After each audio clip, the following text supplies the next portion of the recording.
Jamie Yuccas is now joining us from Minneapolis. So, Jamie, do we know of any additional footage or witnesses who can provide more information about what led to this shooting? So here's the problem, Vlad. The body cameras on both officers were turned off. The squad car camera was turned off at the time of the incident, so we don't have any footage from that. What we do have are 911 transcripts, which are being reviewed right now. And the city of Minneapolis says once they're reviewed and then shared with the family of the victim, Damon, that they will go ahead and release details from those transcripts. So we're waiting on those right now. But the other problem is that officers went door to door in that South Minneapolis neighborhood looking for any type of video footage that they could find. And so far, from what we've been told by investigators, no one has any footage of any kind. So sometimes people have security cameras on their home. Not the case, it sounds like, in this neighborhood. It is an affluent neighborhood of South Minneapolis. Some witnesses have come forward. We do know that, but nobody pulled out a cell phone from what it sounds like. So at this point, there are no additional details except for witness sound and also those 911 transcripts that we're waiting on. What about Officer Noor? Do we know any more about his background? So the interesting thing about Officer Noor, when it comes to the Bureau of Criminal Apprehension, is that he has not come forward to be interviewed just yet. And that's interesting because the state cannot compel him to come forward. He doesn't have to come forward. He doesn't have to say anything. They hope that he does. The interesting thing about him, too, is that he's part of the Somali American community here in Minneapolis.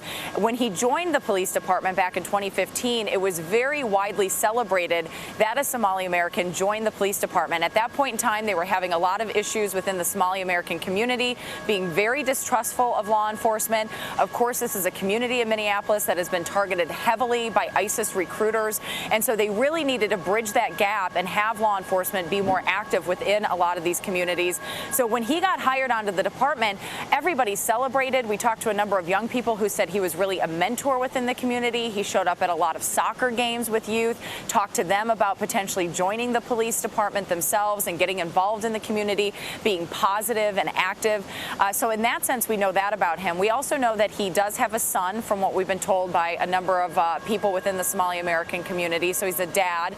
He does have a business background as well. He went to Augsburg College, which is a private college here in Minneapolis, and got a degree in business and did study that and participated in, it sounds like, real estate for a short period of time before joining the police department. But as for the investigation itself, of course, authorities want to talk to him and find out exactly what happened. They've talked to his partner at this point, but they do not have to compel him again to come forward. Jamie, you mentioned how proud the Somali American community was when he was hired by the force. How are they reacting now?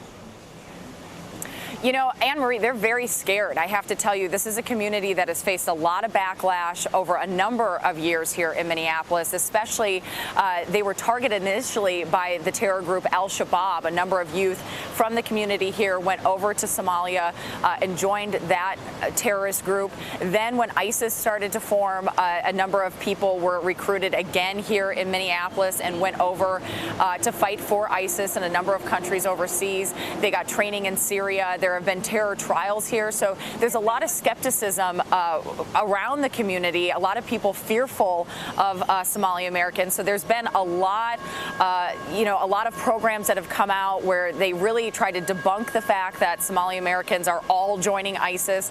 They really felt like they were kind of turning a corner. There had been a terrorism task force that was developed under the Obama administration that has since been dismantled with a new U.S. attorney here in the state of Minnesota. So they felt like they had work to do anyway, and now the fact that this officer who shot Ms. Damon is somebody that is of Somali American descent is really hitting the community hard, and they're very fearful that they're going to be targeted once again as by hate groups. Such a shame in so many ways. Jamie Yuccas in Minneapolis for us. Thanks a lot, Jamie.